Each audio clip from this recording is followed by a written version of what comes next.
కోదమ సింహం, నీటిపారుదల శాఖ మంత్రులు డాక్టర్ గారు జర్నలిజంలో పీజీ చేశాడు. అనిల్ కుమార్ యాదవ్ గారు చదువని జగనన్న పంపించినటువంటి మనందరికీ ఆత్మీయులు అనిల్ కుమార్ యాదవ్ గారిని మాట్లాడాల్సిందిగా మనం చేస్తా ఉన్నాను.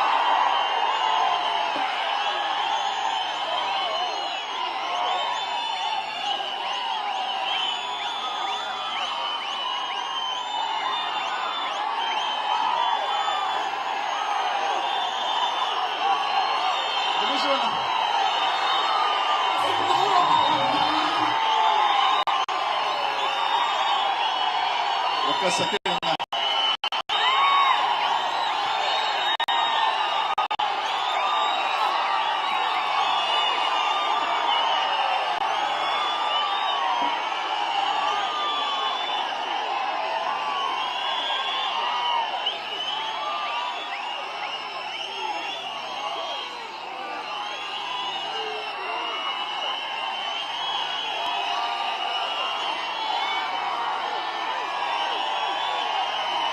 ఒక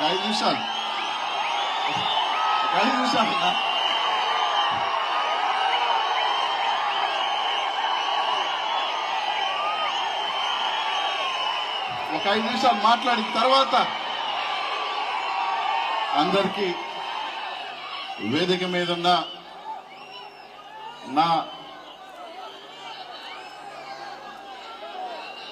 నా పదవి ఇద్దరు పంచుకున్నారు, లాక్కున్న ఇద్దరు మంత్రులు. అంటే యాదవ్ గారు నా రీప్లేస్మెంట్ అయిన కారుమూరి అన్న, నా ఇరిగేషన్ లాక్కున్న అంబట్ అన్న, ఇద్దరు ఇక్కడ ఉన్నారు. అంబటి రాంబాబు అన్న గారికి, అలాగే మాచర్ల శాసనసభ్యుడు రామకృష్ణ అన్న గారికి, నర్సరావుపేట శాసనసభ్యుడు గోపేట సీనన్నకి, గురజాల శాసనసభ్యులు కాసు మహేష్ రెడ్డి అన్న గారికి, పెదగూరుపాటు శాసనసభ్యులు శంకర్రావు అన్న గారికి, వినుకొండ శాసనసభ్యులు బ్రహ్మనాయుడు అన్న గారికి, చిలుకలూరుపేట ఇన్ఛార్జ్ రాజేష్ నాయుడు అన్న గారికి, ఇంకా వేదిక మీద ఉన్న అధిరథ మహారాజులందరికీ, ఇక్కడికి విచ్చేసిన పల్నాడు నవంతం నలుమూలల నుంచి విచ్చేసిన వైఎస్ఆర్ కాంగ్రెస్ పార్టీ నాయకులు, కార్యకర్తలు, ప్రతి ఒక్కరికి కూడా పేరు పేరున కూడా ధన్యవాదాలు తెలియజేసుకుంటా ఉన్నానన్నా. మామూలుగా అయితే నేను మాట్లాడితే చాలా ఆవేశంగా మాట్లాడతా, చాలా అనర్గళంగా కూడా మాట్లాడగలుగుతా.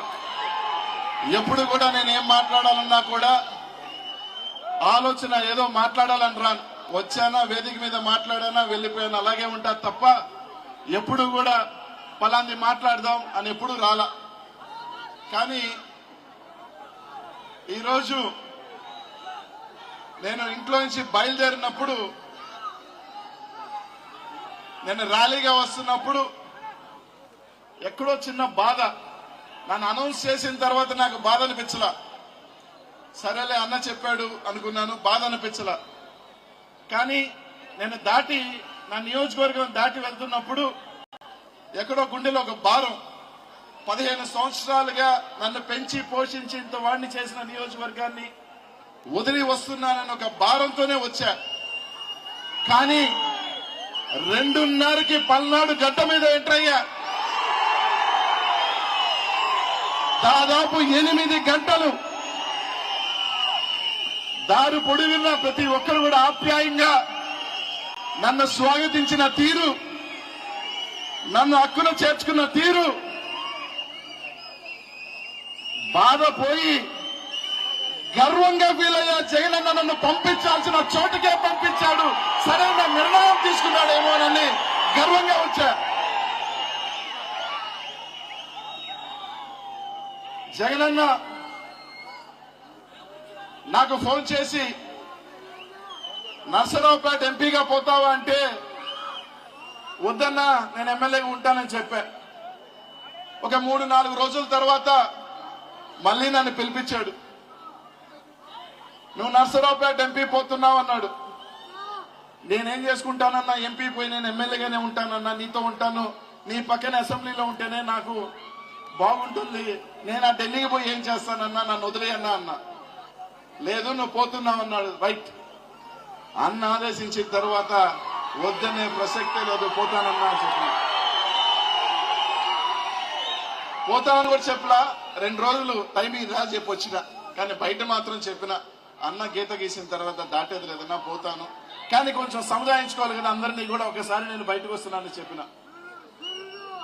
నా జీవితంలో నాకు ఇక్కడున్న పల్నాడు ప్రజలందరికీ కూడా చాలా మందికి అనిల్ ఒక ఫైర్ బ్రాండు, అనిల్ ఒక ఎమ్మెల్యే, అనిల్ అట్ట మాట్లాడతాడు ఇట్ట మాట్లాడతారు అని అంటారు. కానీ నా జీవితంలో తెలియని బాధలున్నాయి, తెలియని కష్టాలున్నాయి. నేను రాజకీయాల్లోకి వచ్చేటప్పటికి నాకు తండ్రి లేడు, అన్న లేడు, తమ్ముడు లేడు, అక్క చెల్లి చెల్లెలు ఎవరు లేరు, నేను ఒంటరే. కానీ నెల్లూరు జిల్లాలో కొంతమంది అన్నారు ఈ వైఎస్ఆర్ కాంగ్రెస్ పార్టీలో బీసీలు అంటే వాళ్ళకి గౌరవం ఉండదు, మర్యాద ఉండదు అని చాలా మంది చెప్పారు. కానీ మీ అందరికీ ఒకటి చెప్తా ఉన్నా, ఆ భగవంతుడు సాక్షిగా కూడా చెప్తా ఉన్నా, కోటప్ప కొండకి ఈ రోజు దండం పెట్టుకుని శివుడి సాక్షిగా చెప్తా ఉన్నా, నేను దాదాపు 2009 నుంచి జగనన్నతో ప్రయాణం చేస్తా ఉన్నా. దాదాపు 15 సంవత్సరాలు అవుతా ఉంది. ఏ ఒక్క క్షణం, ఏ ఒక్క గంట నేను జగనన్నతో ఎందుకు ఉన్నానా అనిపించిన క్షణం ఈ రోజు ఈ 15 సంవత్సరాల్లో లేదు అని మీ అందరికీ కూడా చెప్తా ఉన్నా. నాకు ఎవరు లేకపోయినా కొండ దండగా ఆ దైవంలాగా నెల్లూరు జిల్లాలో నన్ను ఎంతమంది నేను ఢీకుంటున్నా, నేను మూర్ఖంగా పోతున్నా, ఎన్ని చేసినా నా వెనకాల కొండగా నిలబడి నన్ను పైకి తీసుకొచ్చి నా చెయ్యి పట్టుకొని 2 సార్లు ఎమ్మెల్యేలను మంత్రిని చేసిన వ్యక్తి మన ముఖ్యమంత్రి జగన్మోహన్ రెడ్డి గారు అని చెప్పి తెలియజేస్తా ఉన్నా. అట్లాంటి వ్యక్తి నేను ఈ రోజు పల్నాడులో ఈ రోజు మీ అందరూ కూడా నన్ను ఆప్యాయంగా ఈ రోజు నన్ను స్వాగతించారు అంటే అది అనిల్ కుమార్ యాదవ్ గొప్పతనం కాదు, మా అన్న ముఖ్యమంత్రి జగన్మోహన్ రెడ్డి గారి గొప్పతనం. నన్ను 2 సార్లు ఎమ్మెల్యే చేసి మంత్రిని చేసి నాకు ఒక స్థాయి ఇచ్చిన నాయకుడి గొప్పతనం. అలాంటి నాయకుడు నన్ను పిలిచి నువ్వు నరసరావుపేట పో అంటే పోకుండా ఎలా ఉంటా, ఆలోచన చేయాల్సిన అవసరం లేదు, ఖచ్చితంగా పోతా. 2 నిమిషాలైతే బతిలాడుకుంటా, లేదు పోవాలి అంటే రైట్ హుకుం, టైగర్ కా హుకుం, పోవటమే. నరసరావుపేట కాదు, నేను ఆలోచన చేయకముందు అందరూ చెప్పారు నరసరావుపేట ఖచ్చితంగా గెలిచే సీట్ అబ్బా, నువ్వు హ్యాపీగా పోవాలి. ఎందుకంటే అద్భుతమైన 7 మంది శాసనసభ్యులు, 6 మంది శాసనసభ్యులు ఇన్ఛార్జ్ ఉన్నారు, డోకా లేదు నాకు. అందరూ కూడా పల్నాడు పులులే, నాకేమీ డోకా లేదు. కానీ ఒకటి చెప్తా ఉన్నా, అన్న ఆదేశిస్తే నరసరావుపేట కాదు, ఒకవేళ ఈ రాష్ట్రంలో ఇది ఖచ్చితంగా ఓడిపోతుందిరా ఈ సీటు, అక్కడికి పొమ్మన్నా పోతాడు అనిల్ కుమార్ యాదవ్ అని చెప్పి తెలియజేస్తా ఉన్నా. గెలిచే సీటుకే కాదు, తల తగాలన్నా కూడా అన్న కోసం తల ముందు పెడతా, అంతే తప్ప వెనక అడుగు వేయను. ఈ జీవితం, ఈ రాజకీయ జీవితం పెట్టిన భిక్ష జగన్మోహన్ రెడ్డి. ఆయన కోసం ఎంత దూరం అయినా చాలా సార్లు చెప్పా, చాలా ప్రెస్ మీట్ లో చెప్పా, వేదికల మీద చెప్పా, అన్న అక్కడికి చెప్తే పోతాను రాని. చాలా మంది నవ్వుకున్నారు, ఇది అక్కడికి పోతాడని. సమయం వచ్చినప్పుడు నిలబడి చూపిస్తాడు అనిల్ కుమార్ యాదవ్ అని. ఇందాక చెప్పా మా అమ్మ రాంబాబుకి, మీరందరూ పోయి అన్న దగ్గరికి వెళ్ళి అనిల్ పంపి అని చెప్పి నా మంత్రి పెరుక్కున్నారు కదా మీరు అని అన్న తర్వాత నవ్వుతా ఇంకోటి చెప్పాడు అనుకో రాంబాబు, నా గాల్లో మేడ సంతృప్తి పరిచేదానికి. అయినా కూడా భగవంతుడు నాకు, నేను ఒకటే అనుకుంటా, దేవుడు నుదుటి మీద నాకు ఏమి రాసుంటే అదే. నేను ఎమ్మెల్యే అవుతాను అనుకోలా, 2 సార్లు ఎమ్మెల్యే అయ్యా, మంత్రి అవుతాను అనుకోలా, మంత్రి అయ్యా. ఏమో పార్లమెంట్కి వెళ్ళాలని రాసుందేమో, ఈ రోజు భగవంతుడు జగనన్న ద్వారా ఎంపీగా పోతా ఉన్నా, పోతా తప్పకుండా అక్కడ కూడా జగనన్న గలం వినిపిస్తా, జగనన్నకి సైనికుళ్ళగా అక్కడ కూడా వినిపిస్తా. ఈ రోజు ఈ రాష్ట్రంలో మా జిల్లాకు వస్తే తెలుస్తుంది, ఒక బీసీని ఎంత ఇదిగా జగన్మోహన్ రెడ్డి గారు మోసారు అన్నది మా జిల్లాకు వస్తే తెలుస్తుంది, ఇక్కడ కాదు. నెల్లూరు జిల్లాకు వస్తే తెలుస్తుంది అనిల్ కుమార్ యాదవ్ ని గుండెలో ఎట్ట జగన్మోహన్ రెడ్డి పెట్టుకుంటాడు, ఎంత గౌరవం ఇస్తాడు, ఎంత పైకి తీసుకొచ్చాడు అనేది. అట్లాంటిది ఈ రోజు నేను చాలా సార్లు పల్నాడుకి మాచర్లకి రామకృష్ణని ఎప్పుడు పిలిచినా వచ్చేవాడిని. ఎప్పుడు పల్నాడు వచ్చినా మాచర్లు వచ్చినా నాకు నిజంగా ఎక్కడ లేని ఆప్యాయత, ఎక్కడ లేని అభిమానం నాకు ఆ నియోజకవర్గంలో చూపించేది. చాలా సార్లు పెదగూరుపాటి శంకర్రావు నా నియోజకవర్గం రమ్మన్నాడు, కుదరలా. సీనన్న రమ్మన్నాడు, కుదరలా. చాలా మంది శాసనసభ్యులు వినుకొండ మొన్న బీసీ సభకి రమ్మన్నాడు, కుదరలా. ఎక్కువ సార్లు అడిగింది కూడా అన్నోళ్ళే నన్ను, నువ్వు రా అంటే అన్న ఆ పనన్న ఈ పనన్న. లాస్ట్ కి నాకు భగవంతుడు రాశాడేమో, ఇక్కడే నువ్వు తిరగాలి, ఇక్కడే ఉండాలి, ఈ నియోజకవర్గంలోనే నువ్వు తిరగాలి అని రాసి నన్ను ఇక్కడికి పంపించాడు. మా జిల్లాలో అంటారు నన్ను, నీ రాజకీయం నెల్లూరులో కుదరదు, ముక్కుసూటిగా ఉంటావు, నేరుగా ఉంటావు, పొద్దున ఒకటి రాత్రి ఒకటి మాట్లాడవు, నీకు ఇక్కడ సెట్ కాదు అని. ఎస్, నాకు అక్కడ సెట్ కాదన్నారు. నాకు సెట్ అయ్యే ప్రాంతానికే పంపించాడు జగన్ అని చెప్పి తెలియజేస్తా ఉన్నా. ఎందుకంటే ఆ పల్నాడు పౌరుషం ఏదైనా సరే తగేసి ఉంటది, అటు ఇటు ఏముండదు, స్ట్రైట్ సీదా, వెనకపోతుండు. కాబట్టి ఎక్కడో నాకు దగ్గరగా మనస్తత్వం ఉన్న ప్రాంతానికి రావటం చాలా సంతోషంగా ఉంది, చాలా గర్వంగా కూడా. ఏ జన్మలో నిజంగా చెప్తా ఉన్నా, ఇందాక చెప్పారు అతిరథ మహారథులందరూ కూడా ఈ పార్లమెంట్ లో ప్రాతినిధ్యం వహించారు. కాసు బ్రహ్మానంద రెడ్డి గారి దగ్గర నుంచి, రోసయ్య దగ్గర నుంచి, నేదురుమల్లి జనార్దన్ రెడ్డి గారి దగ్గర నుంచి, కాసు కృష్ణారెడ్డి దగ్గర నుంచి, మా జిల్లా పెద్దాయన రాజమోహన్ రెడ్డి గారి దగ్గర నుంచి. నిజంగా నేను ఏ జన్మలో పుణ్యం చేసుకోంటే జగన్మోహన్ రెడ్డి గారి వెంట నడవబట్టే నేను ఈ పార్లమెంట్ గా మళ్ళీ పోటీ చేసే, నెల్లూరు నుంచి పోటీ చేసే అవకాశం నాకు భగవంతుడు ఇచ్చాడని చెప్పి మీ అందరికీ కూడా తెలియజేస్తా ఉన్నా. ఈ రోజు ఈ రాష్ట్రంలో ఎవరినైనా సరే ఆలోచన చేయకుండా ఒక బీసీకి పదవి ఇవ్వాలన్నా, ఒక ఎస్సీకి పదవి ఇవ్వాలన్నా, ఒక మైనార్టీకి పదవి ఇవ్వాలన్నా అది జగన్మోహన్ రెడ్డి గారి వల్లే అవుతుంది. ఇది ఉమ్మడి జిల్లా ఉన్నప్పుడు సంగతి చెప్తా ఉన్నా. ఇదే జిల్లాలో నుంచి నేను మంత్రి అయిన తర్వాత టీడీపీ నాయకులు ఒకరు అన్నారు, ఏమనంటే గొర్రెలు కాసుకునే వాడికి మంత్రి పదవి ఇచ్చాడు జగన్మోహన్ రెడ్డి అని. నిజమే, గొర్రెలు కాసుకున్న వాడికి జగన్మోహన్ రెడ్డి మంత్రి పదవి ఇచ్చాడు. కానీ ఆ తెలుగుదేశం పార్టీ మర్చిపోయినారు, భారతదేశం అంతా ఈ గొర్రెలు కాసుకునేవాడిని మొక్కేది శ్రీకృష్ణ పరమాత్మని.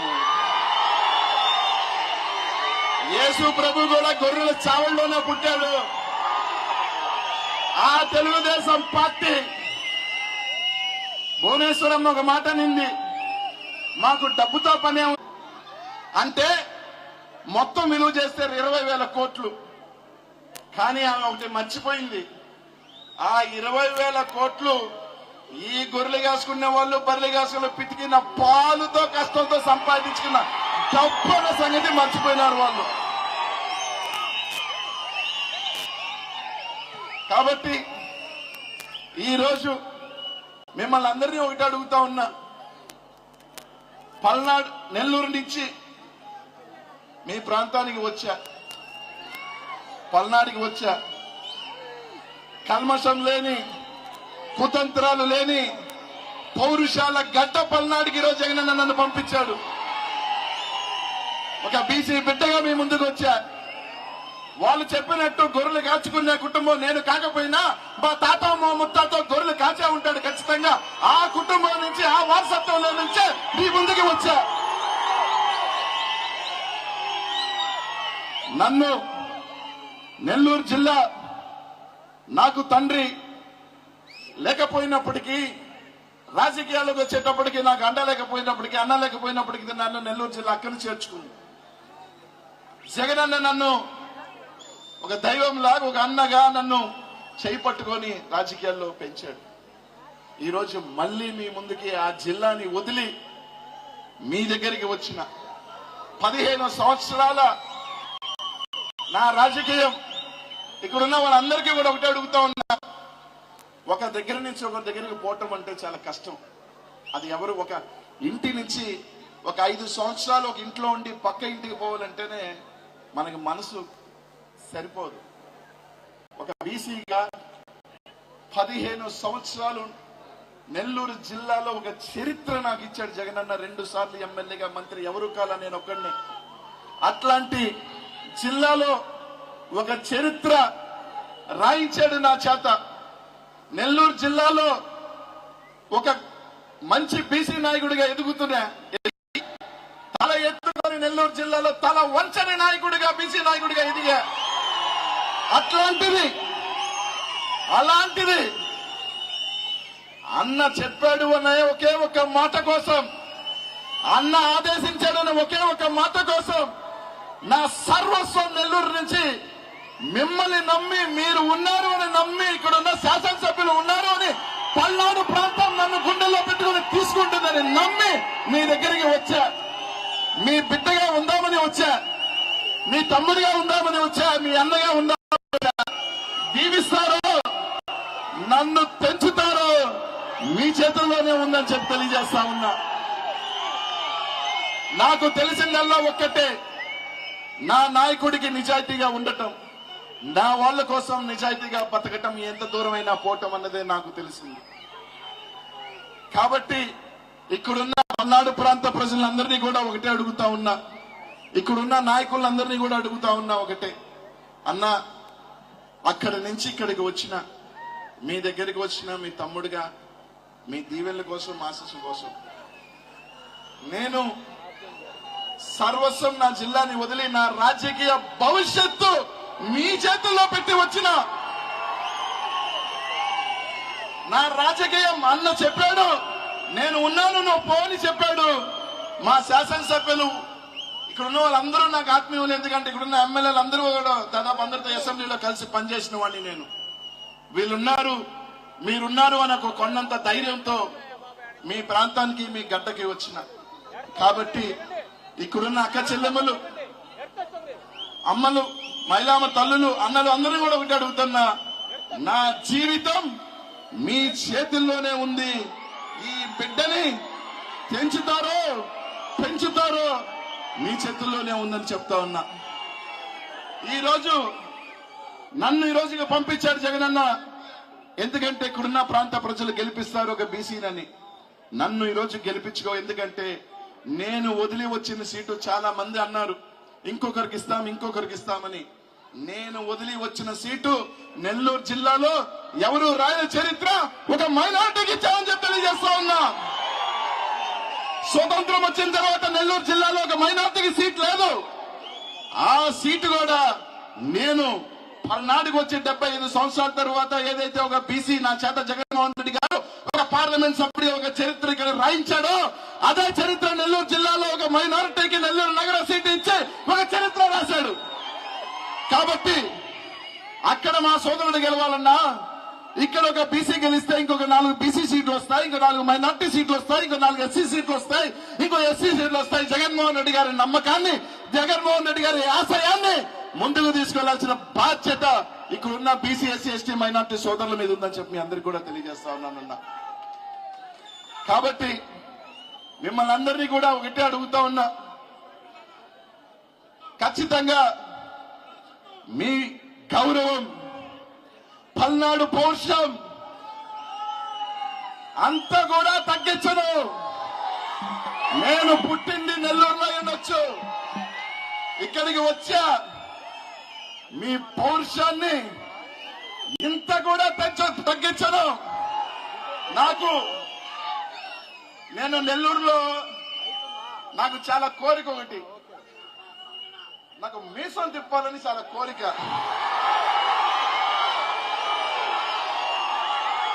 కానీ నా వెనకాలన్న రాజకీయ నాయకులు, మా నెల్లూరులో ఉన్న వాతావరణం ఏంటంటే, నువ్వు మీసం తిప్పితే రౌడీ అంటారు, నువ్వు మీసం తిప్పితే ఇక్కడ గుండా అంటారు, నువ్వు మీసం తిప్పితే అంటారు.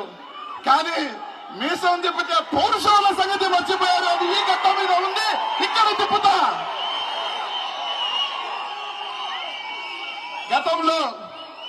గతంలో రాజులు గాని పెద్ద వాళ్ళంతా మీసాలు పెట్టుకునే వాళ్ళు. అరే మనం ఎందుకు పెట్టుకోకూడదు అంటే, ఆ నెల్లూరులో అటు పెట్టకూడదు అని చెప్పారు పక్కనున్న వాళ్ళు, నన్ను పెట్టనిచ్చేవాళ్ళు కాదు. కానీ ఇక్కడికి వచ్చిన తర్వాత నా కోరిక ఒకటి తీరింది. పల్నాడికి నేను పోతున్నానని అనగానే నా గుండెలో ఫస్ట్ వచ్చింది ఏంటంటే, అబ్బా హ్యాపీగా నేను పంచి కట్టి మీసం తిప్పొచ్చారా నాయన, అక్కడ ఎవరు పట్టించుకోరండి. నాకు నచ్చింది నేను చెయ్యొచ్చు, నేను నచ్చింది పౌరుషంగా మాట్లాడొచ్చు, గట్టిగా నిలదీయొచ్చు అన్న ఒక సంతోషం. ఒకటి కోల్పోతున్నాననే బాధ నాకు లేదు. ఏమి లేనోడిని ఇక్కడ దాకా వచ్చా. భగవంతుడు ఇంకేమి రాస్తున్నాడో తెలియదు, ఇంకెక్కడికి పోతానన్నో తెలియదు. అన్నని నమ్మా. నేను నమ్మిందల్లా ఒకటే, పైనున్న ఆ దేవుణ్ణి, తాడేపల్లిలో ఉన్న ఈ దేవుణ్ణి నమ్మా. ఇక్కడ దాకా వచ్చా. మళ్ళీ ఇంకా పైకి అడిగిపోతాను, పైకి ఢిల్లీకి తీసుకెళ్తున్నాడు అన్న. భగవంతుడు రాస్తే ఇంకా పెద్ద పదవులకి కూడా పోతాను, మీ ఆశీస్సులతో, మీ దీవెనలు అని చెప్పి తెలియజేస్తా ఉన్నా. ఇక్కడున్న శాసనసభ్యులు 7 శాసనసభ్యులతో అందరూ కూడా నాకు అన్న సమానులు. ప్రతి ఒక్కరు కూడా నాకు అన్న సమానులు. వాళ్ళందరితో కలిసి నర్సరావుపేట పార్లమెంట్ లో వాళ్ళ అడుగుజాడలతో వాళ్ళతో కలిసి మెలిసి ప్రతి ఒక్కరికి కలుపుకొని ముందుకు వెళ్లి తప్పకుండా 7 నియోజకవర్గాలు మీ ఆశీస్సులతో మీ బిడ్డ నర్సరావు పార్లమెంట్ కూడా మంచి మెజార్టీతో గెలిపిస్తారని ఆశిస్తా ఉన్నానని చెప్పి తెలియజేస్తా ఉన్నా. ఇంకొక చిన్న విషయం అన్నా, 60 రోజుల్లో ఎన్నికలు అయిపోతాయి. రేపటి నుంచి పరుగులు తీసిన 60 రోజులకు ఎన్నికలు అయిపోతాయి. దాదాపు 500 చిల్లర గ్రామాలు ఉన్నాయి, ఎన్నో కౌన్సిలర్లు ఉన్నారు,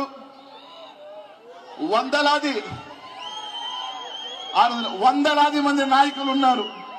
మిమ్మల్ని అందరికీ ఒకటే అడుగుతా ఉన్నా, ఏంటంటే నేను ప్రతి గ్రామానికి రాలేకపోవచ్చు, ప్రతి ప్రాంతానికి రాలేకపోవచ్చు, టైం తక్కువ ఉంది కాబట్టి. నాయకులు కూడా ఎక్కువ మంది ఉంటారు, ఎందుకంటే ఊరికి ఒకరు వేసుకున్నా కూడా మొత్తం తీసుకుని ఒక 1000 మంది ఉంటారు. హడావుల్లో టకటకా అని మనకి స్పీడ్గా 1-2 సార్లు, ఎందుకంటే ఎక్కువ మంది కాబట్టి మిస్ అవ్వచ్చు. కాబట్టి ఎవరు మనసులో పెట్టుకోవద్దు. మీతో పాటు 5 సంవత్సరాలు కాదు, ఇంకా ఎక్కువ సంవత్సరాలు మీతో పాటు కలిసి ఉండేవాడు. చాలా మంది ఇక్కడ చెప్పారు, నాకెవరో ఒక మాట చెప్పారు ఇందాక. నేను పొద్దున, అయ్యా నర్సరావుపేట పార్లమెంట్కి ఎవరు వచ్చినా ఫస్ట్ టైం గెలిపించేస్తారు, రెండోసారి రారు అని. కానీ ఒకటి మాత్రం చెప్తా ఉన్నా, అనిల్ అనేవాడు రెండోసారి కూడా ఇక్కడే గెలుస్తాడు. ఒకటోసారి కాదు, రెండోసారి కూడా వస్తా. అది రాస్తా మీ అందరు ఇక్కడ ఉన్న వాళ్ళందరి చదువుతో. కాబట్టి అందరికీ కూడా అదే విజ్ఞప్తి చేస్తా ఉన్నా. ఆశలు ఎక్కువ ఉంటాయి, మా ఊరికి రావాలని. టైం వ్యవధి తక్కువ ఉన్నప్పుడు పరుగులు తీసే టైం ఎక్కువ ఉంటుంది. ఆ టైంలో కొన్ని గ్రామాలు రాలేకపోవచ్చు. దానివల్ల దయచేసి ఎవరు కోపాలతోనో లేకపోతే మా గ్రామానికి రావాలేదనే బాధతోనో ఇది చేయొద్దు. తప్పకుండా ఎన్నికలు అయిపోయిన తర్వాత 5 సంవత్సరాలు ఉంది, తప్పకుండా మీ గ్రామానికి వస్తా. మీ గ్రామంలో ఖచ్చితంగా భోజనం కూడా చేస్తా, మీ అందరి పల్నాడు రుచులు తింటా, అన్ని కూడా ఉంటా. కాబట్టి అవి ఏమీ పెట్టుకోవద్దని చెప్పి తెలియజేస్తా ఉన్నా. ప్రతి ఒక్కరికి కూడా రేపటి నుంచి ఇక్కడే ఉంటా, అందరినీ కలుస్తా. మా శాసనసభ్యులు మా అన్నోళ్ళందరినీ కూడా ఏ ప్రాంతానికి అన్నోళ్ళు ఎట్ట చెప్తే వాళ్ళ షెడ్యూల్ వేస్తే వాళ్ళ ప్రకారం అన్ని కూడా ముందుకు వెళ్లి కలుపుకొని పోయి అందరితో ముందుకు వెళ్తానని చెప్పి తెలియజేస్తా ఉన్నా. మీ అందరికీ కూడా ఒకటే చెప్తా ఉన్నానన్న, అందరికీ కూడా ఈ పార్లమెంటే కాదు నేను అడిగేది, ఉమ్మడి గుంటూరు జిల్లాని కూడా నేను ఇక్కడి నుంచి అడుగుతా ఉన్నా. అన్న ఆలోచన చెయ్యండి. ఒక అవకాశం జగన్మోహన్, రోజు ఇందాక పెద్దలు మన కారుమూరు అని చెప్పాడు, ఈసారి 3 ఎంపీలు గతం కన్నా ఎక్స్ట్రా బీసీలకు ఇచ్చాడు. ఏలూరు గాని, కారుమూరన్న బిడ్డకి సునీల్కి, ఇక్కడ నాకు గాని, నర్సాపురం పార్లమెంట్ గాని ఈ విధంగా 3 పెంచాడు. ఆ 3 రాజమండ్రి ముందు కూడా నిందన్న 3 పెంచాడు. అంటే 3కి పెంచితే మనం 3 గెలిపించుకోకపోతే ఇంకా మనకి ఎక్కువ వస్తాయని చెప్పి మీ అందరికీ కూడా తెలియజేస్తా ఉన్నా. కాబట్టి మీ అందరూ కూడా, ప్రతి ఒక్కరూ కూడా, ప్రతి నియోజకవర్గం 7 మంది అన్నలు గెలిస్తే నేను మంచి మెజార్టీతో గెలుస్తా. కాబట్టి మీ అందరూ కూడా వాళ్ళు ఎలాగో మంచి మెజారిటీతో గెలుస్తారు, అంతకంత మెజారిటీ కూడా కలుపుకొని ఒక మంచి మెజారిటీతో మీ నమ్మి ఈ పల్నాడు గడ్డకి వచ్చాను. మీ పౌరుషానికి ఎక్కడ తీసిపోను, మీ పౌరుషానికి ఎక్కడ భంగం కలిగిను. మీ పౌరుషాన్ని పెంచేవాడే ఉంటాడు కానీ అనిల్ కుమార్ యాదవ్ తుంచేవాడు కాదు అని రోజు మీ అందరికీ కూడా చెప్తా ఉన్నా. ఒక అడుగు పెంచుతాడే కానీ మీ ఎంపీ మీరు ఎక్కడికన్నా వెళ్ళండి, ఈ రాష్ట్రంలో ఢిల్లీకన్నా వెళ్ళండి, మా ఎంపీ అనిల్ కుమార్ యాదవ్ అని గర్వంగా తోడ తెరిచిన ఉంటా, గర్వంగా ఎత్తుతానే తప్ప తగ్గించనని చెప్పి మీ అందరికీ కూడా తెలియజేసుకుంటూ చాలా సంతోషంగా మళ్ళీ చెప్తున్నా. మొదట్లో కొంచెం చిన్న బాధ వేసిన, అరే నేను ఎమ్మెల్యే వదులుకుంటానేమో వదిలిపోతుందేమో అనుకున్నా. ఈ ప్రాంతానికి వచ్చినందుకు నిజంగా ఆ శివుని సాక్షిగా గర్వపడుతున్నానని చెప్పి మాత్రం తెలియజేస్తా ఉన్నా. కాబట్టి చాలా సేపు అయిపోయింది, అందరూ కూడా చాలా దూరం వెళ్ళాలి, ఊర్లు కూడా అందరూ కూడా దాదాపు 9 అయిపోయిందన్న. అందరికీ కూడా పేరు పేరున కూడా ధన్యవాదాలు తెలియజేసుకుంటూ, ఇంత దూరం ఇంతసేపు దాదాపు చాలా దూరం నుంచి వచ్చారు, మీరు ఇంతసేపు ఉన్నారు, మీ అందరికీ కూడా పేరు పేరుని కూడా ధన్యవాదాలు తెలియజేసుకుంటూ పాదాభినందనం తెలియజేసుకుంటూ సెలవు తీసుకున్నా. ఖచ్చితంగా మీ పౌరుషాన్ని నిలబెడతానని చెప్పి మాత్రం తెలియజేసుకుంటూ సెలవు తీసుకుంటానన్నా. అందరూ కూడా భోజనం చేసుకొని, ఇందాక పిల్లలన్న చెప్పినట్టు ప్రతి ఒక్కరు కూడా భోజనం చేసుకొని జాగ్రత్తగా మీ ప్రాంతాలకు వెళ్లాలని చెప్పి మనస్ఫూర్తిగా కోరుకుంటూ సెలవు తీసుకుంటాను. జై జగన్, జై జగన్, జై జగన్.